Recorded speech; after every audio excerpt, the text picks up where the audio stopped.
The Man Who Fed India, a biography of M.S. Swaminathan. He was the father of Green Revolution. And in conversation with him is none other than Prem Shankar Jha, who doesn't need any introduction. He's been with the Litvist for many years, and I think I've had the great opportunity to have a talk with him whenever I have met him. And I think his insight into everything and anything that is economical, political, geographical, you call it what, and he has a lot of information to pass on to you. And I leave the stage to the two eminent and powerful magnets of their times. Priyambada, please do give us an insight on the biography that you have written about M.S. Swaminathan. Thank you.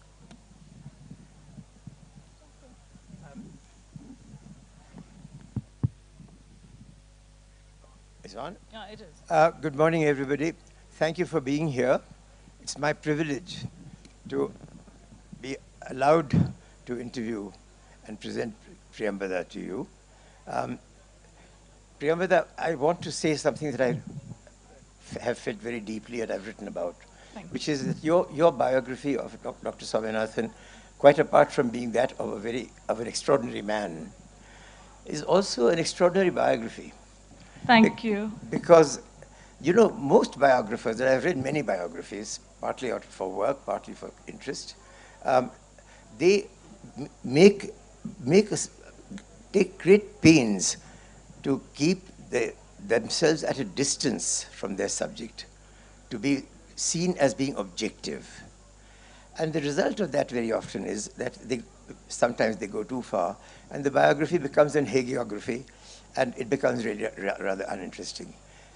Priyambada's biography of Dr. Swaminathan is easily the most interesting, gripping biography of a very great man that I have ever read.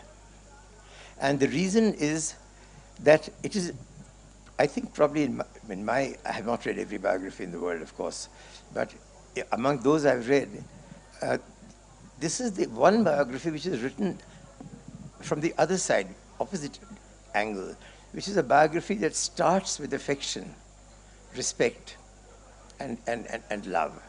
And the reason is, of course, that Priyambada is related to Dr. Swaminathan. She will tell you how. And as a child, she's known him, and from then onwards. And she has seen his development as a private person, which is quite different from what all of us saw, the public Dr. Swaminathan.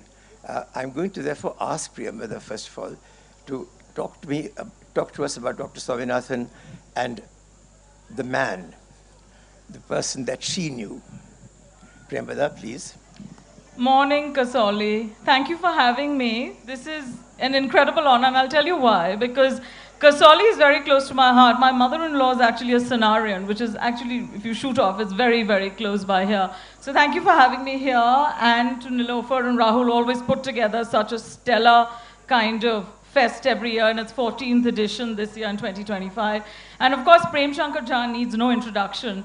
And I met him very recently at my book launch, and you know, after I'd had my launch and I was signing copies, he comes up to me very nonchalantly and says, "Can you please sign this book to Prem Shankar Jha?"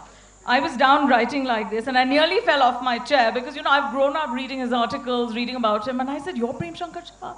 I nearly gasped. I wrote my 3 lines, and then I was in awe, and I've been awestruck ever since. So it's a privilege like no other to be introduced by him. M.S. Swaminathan is actually my paternal uncle. I met him for the first time when I was 7 years old. His wife, I'm not related to Dr. Swaminathan by blood, his wife is my bua, my paternal aunt. My father and Mrs. Swaminathan were first cousins. Their fathers were brothers. In fact, Mrs. Swaminathan's father, Dr. S. Bhutalinga, was actually Finance Secretary, Government of India, when Dr. Swaminathan was trying to engineer the Green Revolution. And I've seen him from the time I was a child, and my memories of him were from the time I was 7, and then right up until his death in 2023. And it's been, you know, the odd 40 years that I've known him. I've seen him. I mean, I was not around. I was not born when the Green Revolution was unleashed. So that tells you how old I am. And may not be the best idea. But he was there with me, you know, when in the years that he was in Philippines. and in the other years that followed, when he was part of the National Commission on Farmers. And his public and private personas were not very different, actually, Prem. He was always the most, he was still the most accessible, the most interesting, and the most humble man you could have met. And you've known him for a very, very long time yourself. Yes, I have. I met him in the early 70s when there was a concerted attempt by some scientists of the Indian Agricultural Research Institute, where he had joined about 3 or 4 years earlier, from preventing, they tried to prevent him from becoming the Director General. And to do that, they dug out a very old case of false data that someone had done 10 years earlier, and well before he joined the IARI, and then tried to say that he had endorsed this, and it was an ugly effort. Yeah, it was an ugly effort, but it didn't work. And in that context, he had come to the Times of India, and I met him then. And then, because I'd been writing on the Green Revolution, I just wouldn't let him go, and I just kept asking him questions, and remained in touch with him till he finally went to the Philippines, and he did invite me to one major conference there. And after that, when he was in Madras and I was in Delhi, and I've not seen him in the last few years, and it's my sorrow that I didn't. And I'll tell you why I wrote this book. M.S. Swaminathan, there have been lots of books written about him. Some were written by his own daughters as well. But, I genuinely felt that there was no book which looked at him from the human lens. He was an agricultural scientist, yes, but there were so many other hats he wore, so many other roles he juggled with great aplomb. He was probably India's greatest roving diplomat. And, we'll come to that eventually when we talk about his years in the Philippines, in Afghanistan, when he was, he was working with the FAO in Rome. He was also a feminist, he was an environmentalist, he was an institutional builder, and most importantly, he was a Gandhian. I think it might surprise all of you to know that he was actually in Birla House when Mahatma Gandhi was assassinated. And that was one of the most startling facts that I stumbled upon. And I had known him for years, and this was something which was very new to me. And one day, in a very casual conversation, he let that slip, and I was absolutely gobsmacked. And it was, these tiny details that, made me realize that, I needed to write a book which hadn't been written before, a book that I would have wanted to have read myself, and a book which was intensely accessible, because M.S. Swaminathan was probably the most accessible man in the country. He knew a lot. There was no dirt to the depth of his knowledge on anything and everything. But he was able to distill very, very critical, technical information into bite-sized bits for anybody who asked him. So I do believe that, a biography had to kind of, cover the entire canvas that he'd drawn all across his life. And I didn't know until I spent a lot more time with him talking casually a couple of years ago that Mahatma Gandhi had come and stayed with them in 1933 to 1934 at home, because his father was the municipal commissioner for Kumbakonam, and he was an avowed Gandhian himself. And Gandhi used to come and stay at home, and he used to tell me that when I was a little boy, little boys in rural Tamil Nadu used to wear gold jewelry around their neck, and Gandhiji would come and say that, you give me everything that you're wearing because we'll use that, for the freedom movement. And I remember him telling me that he used to feel cross, that, he liked wearing these little things. And he said that, why did he ask me to take them off? And that's when he realized, what the Gandhian entire movement meant to him. And I remember him telling me that he was little, and he was playing with his cousins, and Mahatma Gandhi was resting in the outhouse. And Miraben came and said, don't make a racket, because Gandhiji is resting. And he said, we've had to sacrifice many afternoons of fun. But he knew Gandhiji quite closely. And it might also surprise you to know, of course, Prem, you've read the book, and you've done such a fabulous review of it. But he was all set to become a doctor when the Bengal famine hit in 1942, around the same time as the Quit India movement. And he basically said that it was the images in the Hindu. At that time, the Hindu was still a newspaper to reckon with in Tamil Nadu. He said he was absolutely heartbroken and shattered to see those images of men, women, and children dying all across the Bengal heartland. And Gandhiji's exhortation that what can you do as an ordinary Indian for your country, and the fact that the foremost role of independent India was to end food scarcity. He said when he realized that, he said there were millions of doctors.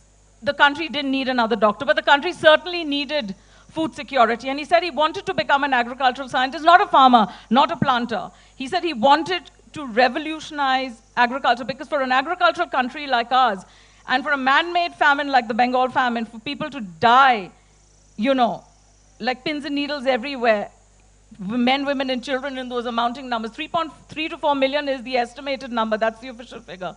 But I suspect the actual figure might be much higher, because they were hidden by the authorities those days.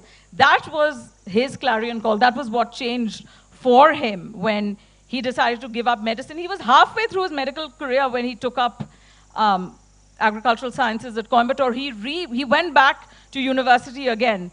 And at the end of his agricultural career, you know, his degree, his mother, he'd lost his father very young, at the age of 11. In fact, tomorrow, 12th of October 1936, is when he lost his father. And he said that was the one day in his head which always bothered him right through his 98 years. And he lived for 98 long years, Prem. I mean, that is an enormous canvas to be able to engineer any kind of change. And I do believe in my heart and in my conscience that he was a man who changed India's destiny. Because until we had food security, we didn't have political stability. May I just spell out a little bit more of what Priyambada said? Why was Dr. Swaminathan so deeply affected by the Bengal famine? The answer is that the Bengal famine was caused by a drought not in 1943, but in 1942. That drought prevented, India grew no wheat except in Punjab at that time, if you remember. And, well, I'm sure very few people around today remember 1942, but, you know, if you have read about it, we were basically a one-crop country, which is rice. And the rice, if the late rains failed, then the rice crop did not germinate. Then anybody who was dependent on the rice crop had to wait till the next rice crop 13 months later. So the starvation starts shortly after among the landless laborers, you know, the ones who did do the actual harvesting and the transplanting and so on. The starvation began in 1942, at the end of 42, but it reached its peak actually during the monsoons of 1943. And if some of you have seen Satyajit Ray's last or second last film, Ashani Sanket, the last scene in that film is of great, beautiful green fields with lush rice growing in it. But it is not yet, ripe. And it was at the time when the 43 crop was actually on the ground, and it was a great crop, that the maximum number of people died from the 42 famine. The cause was that we had only one crop. And if you remember, Priyambada, Dr. Swaminathan not only became an agricultural scientist, but he became the father of the wheat revolution in India. And it's the wheat revolution that has since then made famine a stranger to India, because we had two crops, and the two crops are equally big now. Rice is 137 million tons, wheat is 120 million tons, and we are also the prime exporters, the world's largest exporters of rice today. All that goes back to the great wheat revolution, of which Dr. Swaminathan and Norman Borlaug were the co-creators. Yes, I think the wheat revolution is better known, but Prem, the rice revolution was equally important, but it didn't get the kind of it didn't get, you know, people talking, or, you know, the kind of national recognition which the wheat revolution did, isn't it? Absolutely. Absolutely, and actually we have talked about this before, and I will say a few words later. But yes, the wheat revolution, when it took place, ended our anxiety. It ended our dependence upon PL 480. You remember 16 and 18 million tons of wheat came from America in the 2 years, 1965 and 66. That was the other time that we had two consecutive droughts, 1965 and 66. And at that time also, the wheat, Dr. Swaminathan's work had begun, and the first big crop of wheat was in actually December 1966. And that crop was 12 million tons against 6.7 million tons or something in the previous year. A single year's jump of almost 100%. And that was the first great wheat revolution crop. But then it went on from there. Dr. Swaminathan and all other scientists in the IRI, I can't name them all, but they really worked together. And they then developed crossing that wheat with Indian wheats, because that wheat was very red, if you remember. It was the Sonora 64, and you got a red chapati.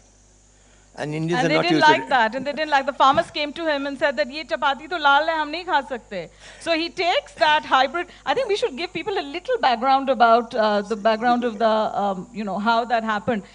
I think, Prem, would I be amiss in saying that the revolution, the Green Revolution, was actually independent India's first tryst at Atmanirbharta. We hear that a lot today, all over the place. I mean, the word Atmanirbharta has been, I don't know, I see it being flashed everywhere, but if you look at Indian history and you look at the history of India, that was India's first tryst at Atmanirbharta, the fact that we were able to grow our own food. And when we talk about PL 480, it was PL 480 is Public Law 480. It was instituted by Dwight Eisenhower. It was a food for peace program by the United States, where their excess food surplus used to be sent out to countries who needed it as a form of conditional diplomacy. So we were importing, I mean, we were very contemptuously called a nation which lived from ship to mouth. In fact, when Mrs. Gandhi took over after Lal Bahadur Shastri, it was her conversations, which my book talks about, how her conversations with Lyndon B. Johnson used to kind of turn her knuckles white with rage, because we had to depend on ships which used to come into our ports. And I think this is a story not a lot of people know. In fact, I figured out, the nuances of the story much more when I was researching for the book. We knew that, the Green Revolution of the Harit Kranti was very much a part of India's, story, and it was a legend on its own.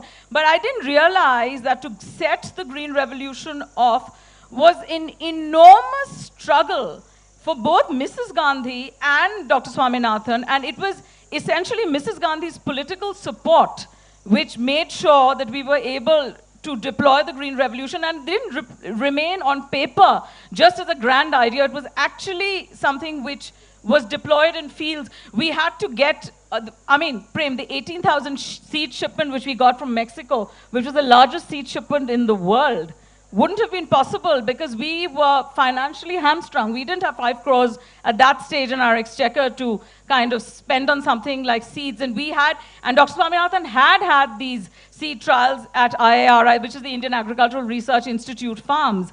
And he had realized that, he was on the precipice of a miracle. But these seeds, which were these Mexican hybrid seeds, which Norman Borlaug, who was a Nobel laureate, who was a scientist himself, who had said that, if you crossbreed it with your Indian wheat, it will, you will have surplus production.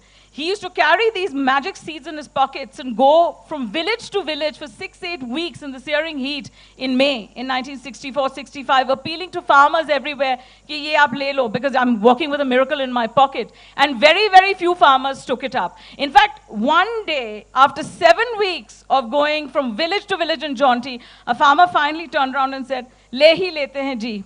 आप पैसे नहीं दे सकते लेकिन हम ले ही लेते हैं. So he was very surprised. He turned around and said, wow, what made you change your mind? I've been coming here for 7 weeks. I've knocked on your door before. He said, you're coming on a Sunday, on a public holiday. You're coming with your 3 young daughters and your wife.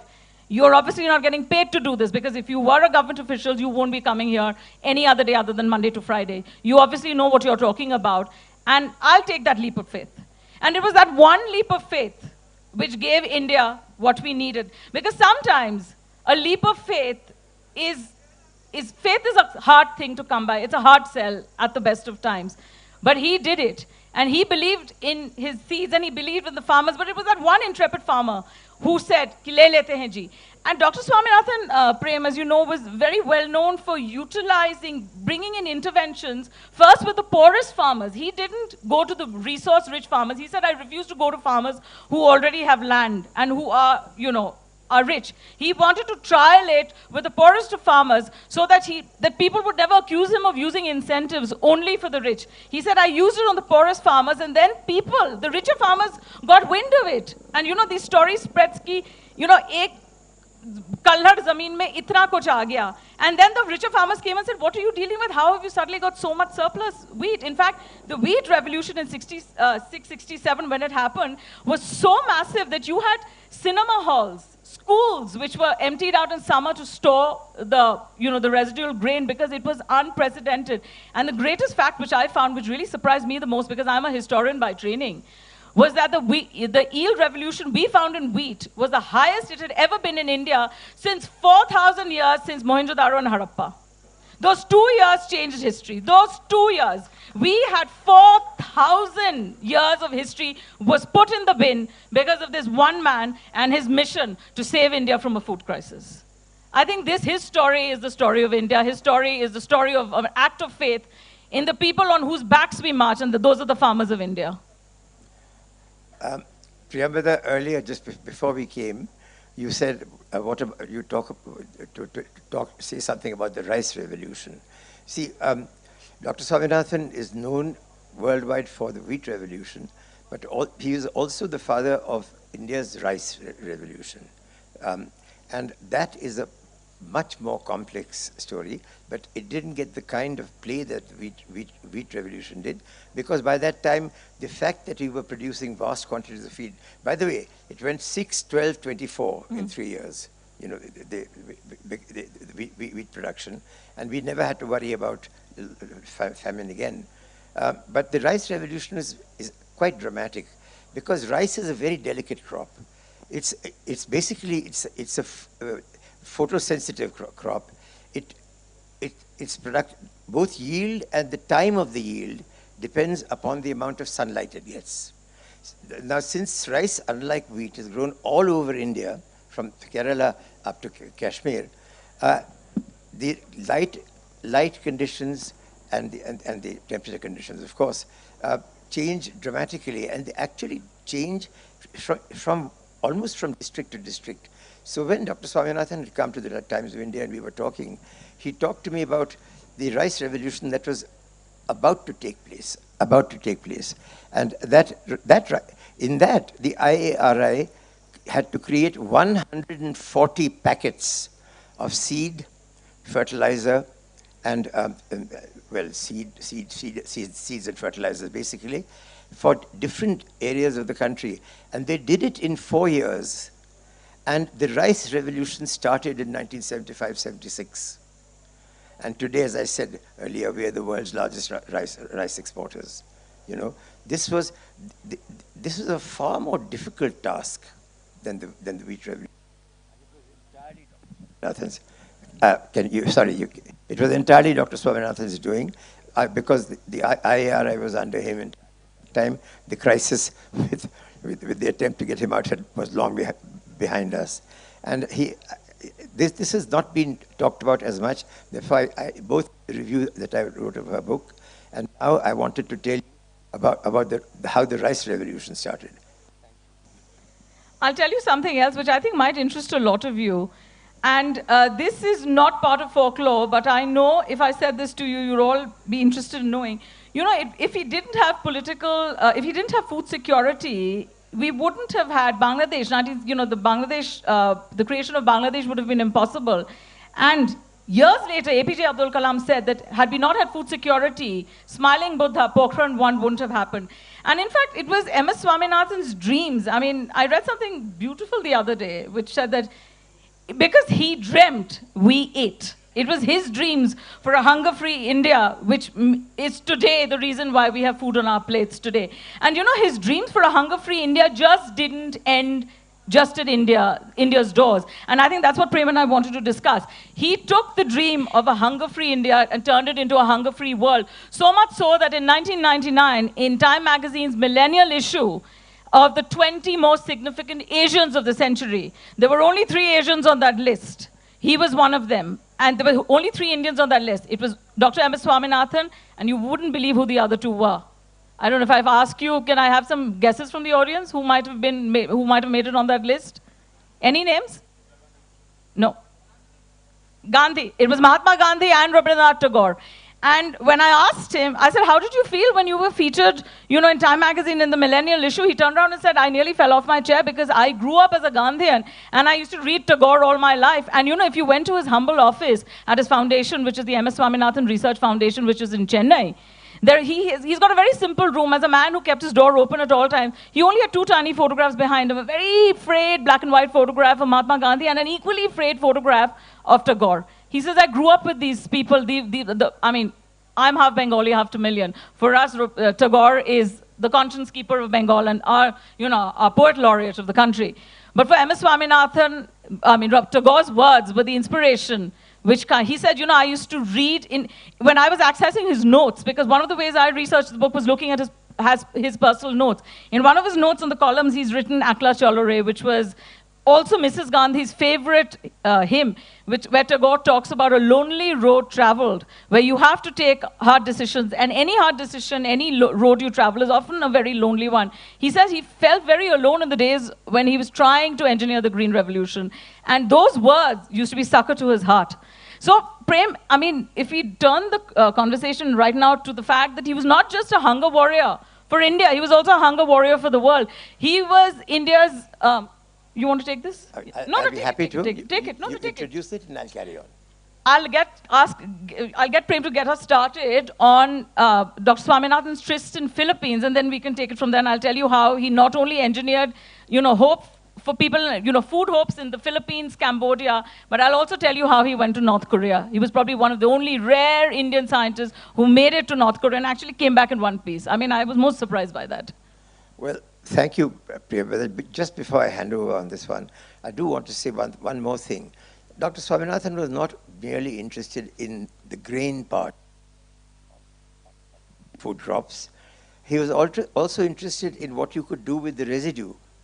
And he explored this at great length when he became the director of the International Rice Research Institute in the Philippines at Los Baños. And he had one major conference, a 3-day conference, on whole crop utilization.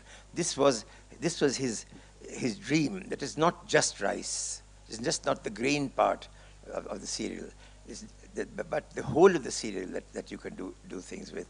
And that's another story. I'm not going to go into that. But it was a wonderful thing because people were already at that point experimenting with what do you do with crop residues, with biomass. How can you use it for generating electricity, which already had begun to be done at that time? Can you do it for a variety of other even purposes? Rice husk, remember? You know? And that was one thing that he was doing. And the other thing was that in the Philippines, I was struck, and this is for me the most striking part of Priyambada's book, the sheer amount of work he did in these war-torn Asian countries. You know, whether Cambodia, whether you look at Vietnam, at Laos. PDR, the People's Democratic Republic of Laos. And also then in Africa, he went everywhere and he developed and explained how to revive their agriculture and revive them on the basis of the new seed grains. And in the Philippines, there was a huge laboratory research. There was a huge plot I visited. And then International Rice Research Institute's Library of Genes is there. It's the biggest one second. It is the biggest collection of material on rice and wheat that you will get anywhere in the world. That was his doing. No, never mind. You know, I'll tell you something else. Of course, he was the first. I'll tell you why he went to the Philippines. This is 1982. He was part of the 6th Planning Commission, and he told me he was getting very tired of pushing pen and paper. In fact, Mrs. Gandhi was Prime Minister at that stage, and she told him, why do you want to leave? We really want you now. This is the time for you to shine in India, part of the Planning Commission. He turns around and tells her, Madam, you should leave when you're really wanted, and not when you've kind of stayed out your welcome. So he left, and he left with her blessings. He says, but if you don't want me to go, I won't go. I mean, it was no surprise to me. You know, he worked with every prime minister from Jawaharlal Nehru to, PM Modi. And I asked him very gently one day, I said, you've worked with so many of them. Do you have a favorite? He said, no, they're all very good. I said, no, don't lie to me. I'm sure you have a favorite and you're lying to me. He said, no, I'm not. They were all great. But when I prodded him a little more, I realized his eternal favorite was Mrs. Gandhi. And he said that, she was very insistent I stay back before I took up my posting in Philippines. But I had to go because rice was an important crop. But the most interesting thing that I found out about his tryst in Philippines, which Prem so beautifully put together, about the fact that he, developed a gene kind of library, salvaging, rice varieties which are dying everywhere. But the most important thing, which I think will resonate with the audience today, was the fact that he was casually, and I use the word casually very carefully, involved in a regime overthrow in Philippines. Ferdinand Marcos was on his way out, and the students near Erie came up and said that, sir, can we use the Erie buses? He was Director General. Can we use the Erie buses to support Cory Aquino's regime? Cory Aquino's husband, Corazon Aquino, who took over as the next president of the Philippines, she turned around and her husband was assassinated on the fields.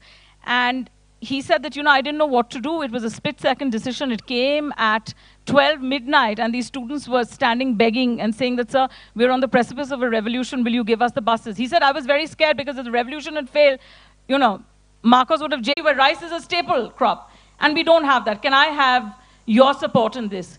They became such close friends that on some firm occasions, for Diwali and all that, she used to come to the International Rice Research Institute, and she'd insist on wearing a sari, which my aunt used to organize. And towards the end of his tenure as Director General of the International Rice Research Institute in 1988, he was given the Golden Heart Presidential Award by a very grateful Philippine government headed by Cory Aquino. And that was the highest civilian award which is given to any non-Filipino. In fact, he is probably one of the most decorated Indians since Mahatma Gandhi. His CV actually runs to 80 pages. Part of this book is actually part of his CV as well. He's got national awards from everywhere. And as Prem very interestingly pointed out, his tryst to rid the world of hunger took him not just to the Philippines, even to Cambodia, where Pol Pot's regime had turned the verdant fields into, we have 17 minutes, right?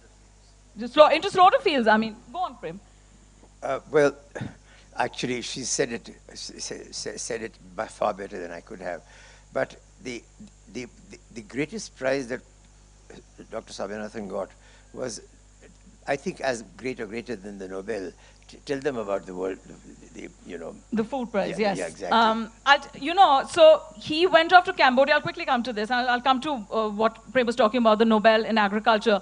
And, we're in the seasons of Nobel. We've had a Nobel Prize, the Peace Laureate being declared yesterday. But there is no Nobel for agriculture because it was never recognized by Alfred Nobel and the committee as being worthy of being a science. And that was something which Norman Borlaug, who was a Nobel laureate himself, and who helped Professor Swaminathan engineer the Green Revolution in India, said that, for a scientist, in fact, in Norman Borlaug's acceptance of the Nobel, he turns around and says that, to you, Dr. Swaminathan, lies the greatest gratitude that I can have of any individual, because if had it not been for you, there would be no green revolution in the world. And I'll tell you as an audience why we had called it a green revolution. In fact, I asked him one day, I said, why could you call it an orange revolution or a red revolution or anything else? Why did you choose green? Of course, apart from the fact that it's farms and ecology, it was also because those days you had communism, which was typically the red revolution. And in fact, green revolution was not a term which was coined by him. It was coined by William Gord, who was heading US Aid at that time. And he said that, for a red revolution sweeping the world, we've got something more interesting happening here, because Americans, had, an axe to grind against anything and everything communist, and this was in the 1960s. So that's how the word green revolution stuck. So he helped turn the fortunes of Cambodia's killing fields. He resurrected rice varieties and genetically preserved them. And the rice prosperity of Thailand, Laos, Vietnam, and Cambodia tracked right through the roof to such an extent that he got the highest civilian award from Cambodia as well, which is the Sahametri. But by then, it was very clear in 1986 that there was never going to be a Nobel for agriculture. So Norman Borlaug and General Foods got together and instituted the World Food Prize. And Dr. Swaminathan was the world's first recipient of the World Food Prize, and it is considered akin to a Nobel in the field of agriculture. And he was the first Indian and the first worldwide recipient of it. Of course, there have been two other Indians, the names escape me today. Perhaps somebody in the audience can help me, who have been recipients. But Dr. Swaminathan, as always, opened the floodgates of opportunity where none existed, or created opportunities where none were possible.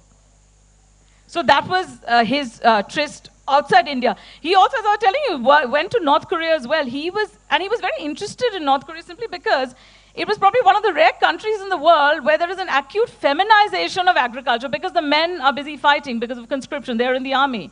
And it's the women who shoulder the burden of making sure that, you know, the North Koreans have food on their plate. So he was invited by Kim Il-sung, who was Kim Jong-un's grandfather, and he said that, you know, I was put up in a 7-star plush hotel, and I was pretty sure I was being followed everywhere. He said there was an Arc de Triomphe, there was an Eiffel Tower, and it was plush, and it was a spanking city. Pyongyang was fabulous. But the minute you went into the heartland and you exited, you had broken roads, you had, you know, rickety roads, and these women would come up and say that, you know, how are we supposed to feed anybody in this country? We don't have tractors, we don't have implements, we don't have any government aid. So he went up and told Kim Il-sung that, you know, you can't expect miracles when you don't provide tools, when you don't provide any help. How are these women going to do anything? And then Kim Il-sung said, but I'm not getting any aid from anywhere. Of course, there was an aid blockade against North Korea from the beginning. Swaminathan said, look, I'll go and try what I can do. Nobody came to his rescue except for somebody from the Turkish embassy and a Turkish official who gave about $50,000 US in those days. So what he did was he got these merry band of women farmers from North Korea to the Indian Agricultural Research Institute, trained them for 3 weeks and sent them back. But I was most surprised he came back in one piece. I said, how did you manage that? You know, he said, I had a very frank, firm discussion. They had invited me in an advisory capacity, and I was giving advice. He didn't like it, he didn't have to take it. But apparently he did. So his tryst took him everywhere. In fact, he was very lauded even in places like Pakistan and Afghanistan. And at one event in Pakistan, even the Indian High Commissioner there was very surprised that he was invited, because he himself wasn't. But the Pakistani authorities had invited him. So his arc has been an enormously huge one, which has traced many things. And his life has also been about, I mean, Prem, his credentials as a feminist are also huge, immense. His, you know, women in farming bill that he wanted to introduce in the Rajya Sabha. He was a Rajya Sabha member from 2012 to 2017, and he introduced a private member's bill, which I don't think he got to debate on, you know, giving farming in India, you know, a feminist angle. And he was a feminist all his life, and an ecological crusader as well. I mean, if you know about the Svalbard seed vault, which is in an archipelago in Norway, where we look at, you know, which is the world's, it's the Noah's Ark of seeds. Tomorrow, if there's an apocalypse which wipes us all out, we'll have a seed vault there. That was actually his idea, which came about in 1983 in the the International Genetics Conference, which was held in New Delhi, and where Mrs. Gandhi, it was 1983, wasn't it, Prem? Where the International Genetics, yes, where Mrs. Gandhi was also officiating. And that's where he came up with this idea, but that germinated years later in Svalbard in Norway. We are coming down to 10 minutes. Do you want to open this now up to questions from the audience? I think so, yes. Yeah, we have 10. I have 11:47 ticking here, so I'm very happy to. Please. Hi, Priyambada. I was with her mother in school. Auntie Bachi, hi. And I'm so pleased to see you. I know. And quite emotional because you were with mom and I lost my mother 20 years ago. So hello. So I really wanted to know that, did she ever kind of see how passionate you are today and the work you've done? Should have been very, very pleased. But I do have a question, yes, and that is that, did Dr. Swaminathan ever get disillusioned by the kind of, you know, negative things which happened after many, many years after the Green Revolution, that it was kind of, well, not disgraced, but kind of questioned as to what these hybrid crops did to the ground? Yes, actually, thank you, Auntie Bachi. You know, one of the reasons I came here was trying to scan you in the audience, and I was looking for the longest time to see you, and I'm so happy I have. So, you know, I grew up reading you, and, you know, to have you ask me this question, really a privilege like no other. Thank you. Yes, actually, he did. In fact, he used a word which I think might surprise a lot of people in the audience. He turned around and said, you know, in 1966, when we created the Green Revolution, we also created a Frankenstein. Because the Green Revolution, in fact, he was the first one in 1968, at the Indian Science Congress in Varanasi to turn around and say that, look, I think the Green Revolution is now spiraling into something called the Greed Revolution. Because we are leaching our topsoil, the overuse of fertilizers has introduced carcinogenics into the food system. But at that stage, we didn't have a choice. We had to break the back of food imports we were getting in from America. We were held to gunpoint. Mrs. Gandhi had a gun put to her head each time she asked Lyndon B. Johnson to release, food aid. And we had no other choice. We had to do it. So that experience, and he's been, and I have to be honest with you, I mean, Dr. Swaminathan is rightly credited as the father of the Green Revolution, but that was not smooth sailing at all. He was derided and panned. You would agree with this, Prem, right through. I'm going to add something more after you finish. And he turned around and he said, at that stage, I started postulating something called the evergreen revolution, which is actually production in perpetuity without ecological harm.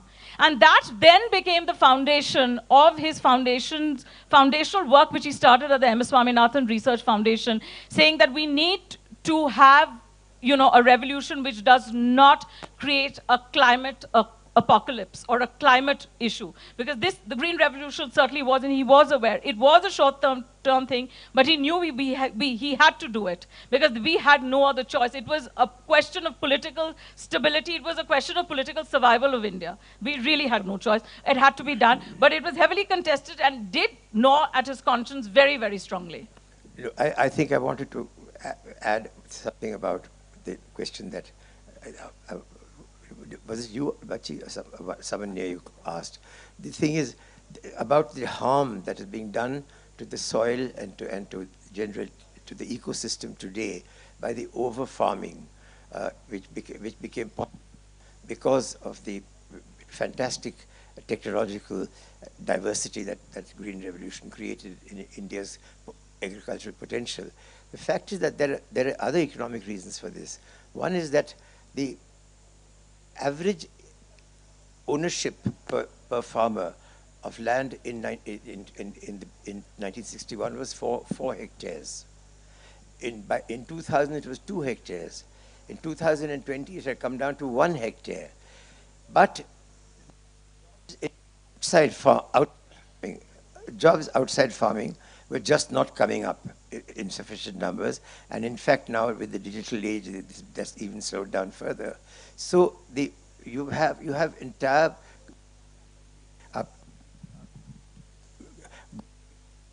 what's wrong with You won't take mine. there's one tiny spot where you could speak, otherwise there's nothing. Hello, yeah. So what's happening is that farmers have no alternative place to go to. So as the family increases in size, they become more and more intensive in their cultivation. And the other thing is that is why the minimum sale price that has been set, in spite of the fact that we have huge surpluses of both rice, wheat, and other coarse grains, that has become the lifesaver of the entire Indian economic system. And I think that we have to bear in mind this. It is not the Green Revolution, the potential of the seeds is not the reason for the decline of agriculture today. It is the failure of the economy as a whole, particularly in the realm of agriculture, and particularly the fact that we never found a use for the crop residues in India that Dr. Swaminathan was talking about so passionately in the Philippines. We have about 6.5 minutes. If there are any other questions, we're happy to take it. Yes. I'm Lokesh Singh. My question Hi. is that Dr. Swaminathan got the highest award from Philippines, from Cambodia, and even a food Nobel equivalent. Yes. I think he would have been given a Nobel also, because physiology and medicine category was there, for which Norman Borlaug was given. But my question is not that. My question is, it took so many years to get him the highest civilian award in India. He just got it last year. Yes. And he was favorite of Mrs. Gandhi. Can you elaborate on that? Well, since I'm not Mrs. Gandhi, I'll pretend to be her. I can't tell you why governments do what they do. I'm sure governments don't know themselves what they're doing. But I'll tell you something. It was, as a family, the fact that he didn't get the Bharat Ratna in his lifetime was a huge problem. There's no point celebrating people just before an election is supposed to go live in 2024 when he got it, when he could have been easily given a Bharat Ratna in his lifetime. In fact, it was, I think, Gopal Krishna Gandhi who said that, we don't recognize a Messiah in our lifetimes. And the need for him to have been given a Bharat Ratna was raised many, many times. In fact, even by Mrs. Gandhi's government, but it didn't come to fore. And in fact, it was only, yes, true, it was Mr. Modi's government which gave it to him. But it happened away from his, cleaved away from his lifetime. And I don't know why this is the way it is, because there are also, there are many political, I mean, a Bharat Ratna is a political decision. I don't see it as a decision anything other than political. And even when he received it in 2024, it was just before we had the general elections, and this was just after the farm laws, after the 2020 kind of the farm laws, the farmers' protest. So of course there was, it was a means to an end, and there was a larger agenda involved. But he didn't. But and I'll tell you something else. For somebody like him, who was the most decorated Indian since Gandhi, it really didn't make a difference. His greatest award, he told me, was the love of the farmers of India. He said nothing trumps that. No Bharat Ratna, no Sahametri Award, no Golden Heart Presidential will trump the genuine love which the farmers of India gave him. The fact that you can sit cross-legged on the floor and be lauded for the fact that you brought prosperity. I've had farmers coming and telling me that we have a photograph of our gods on our walls and Dr. Swaminathan on our walls. For all, wo to hamare liye Bhagwan hai. That is, to me, honestly, sir, that is a far greater award than any Bharat Ratna will give you. That love that is carried in people's hearts. There is no name for that, but that genuinely survives generation, and that will stay. I mean, for him to be lauded as the farmer's scientist, that is the greatest reward. Ma'am, it is nice to... Ma'am, I just... hear from... This is yes, here. Yes, hi. Ma'am, your lecture was music to my ears. You were so passionate. Thank you. That you covered so many areas, I must say, with depth and width. Thank you. My question is, ma'am, Yes, sir. that we had the Green Revolution. Yes. We had the White Revolution. Yes. So I think Prem Shankar Jha can also reflect on this. So what are the differences between these two revolutions? Of course, one provided food security. The other thing is that we are yet to have a blue revolution. So we need multiple revolutions in this country to be a developed country. Can I interject for 1 minute, sir? I think we need a grey revolution as well, a revolution of ideas, of the brain.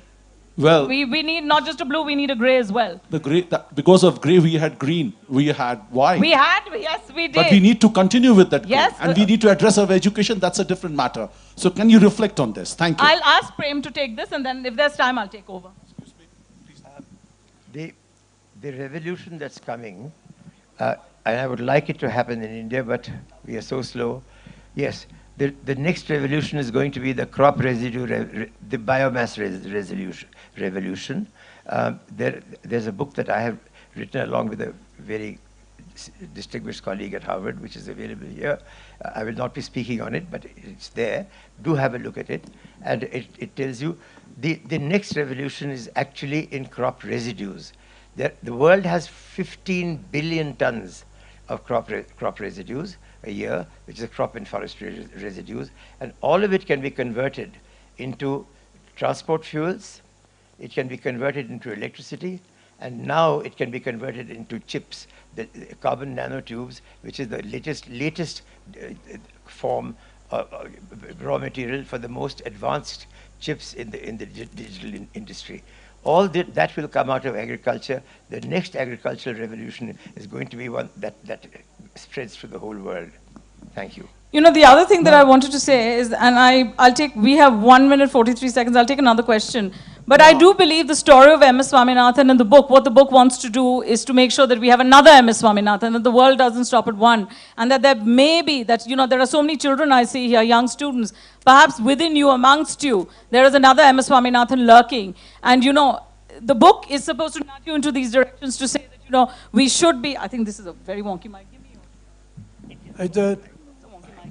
So we have another, yes sir, we have another minute, we'll take another question. Ma'am, it's very nice to hear from one family member who has grown right from childhood till today. Thank you. And you have narrated the background till today. My question is, why not present leadership if they can accept the recommendation of Swaminathan Commission, Yes, I knew that was coming. most of the problems Yes. of the Kisan will be solved. Secondly, as a Kisan and Jwan, I had a non-political organization in Punjab All India Defence Brotherhood. I strongly recommend and also put across to this audience that we should recommend Swaminathan ji for Bharat Ratna and Nobel Prize. Thank you very much. Thank you. Well, I knew there was a question coming on the National Commission of Farmers. Well, that has, if I tell you honestly, sir, that was the greatest regret of his life, that his recommendations of the National Commission for Farmers was not turned into law by either the UPA or the NDA governments. And he says that, I asked him, I said, what could be the reason? He said, sometimes good ideas just remain on paper. And the leadership today was not what I experienced in 1960s. If Mrs. Gandhi hadn't supported him in 1960s, the Green Revolution would be another National Commission on Farmers laying on paper only. But you have to have political leadership. You have to have the political will to be able to do it. And I think that is lacking. And he was he said that was really one of the regrets of his life. And there was nothing he could have done about it.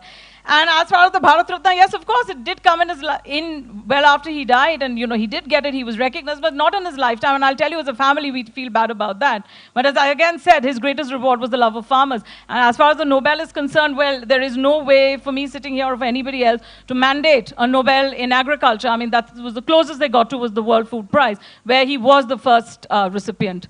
Time's up. Thank you, Kasoli, for being an enigmatic audience for a first-time debut author. And I can't wait to come back again. And I hope you read this book. And I hope it changes lives just as he changed lives for India, not just for today, but for millennial and generations to come. Thank you very much. Thank you, Prem, for holding my hand through this and for being an interlocutor like no other. Thank you. You don't need anyone to hold your hand, Priyambada. I'm sorry. I think all of us will second that. One most fiery lady. And thank you so much. And I'm sure MS Swaminathan's work will still flourish and we will make much more revolutions in this country. Thank you very much. Thank you. Thank you so much. It's also our honor to welcome Lieutenant General M.K. Katiyar, Param Vishishta Seva Medal, Uttam Yuddha Seva Medal, Ati Vishishta Seva Medal, the GOC in C, Western Command, who also happens to be the patron of the Kasauli Club. Ladies and gentlemen, can I please request all of you to give him a round of applause for being here, and I'm sure this festival will flourish more because of his presence here today.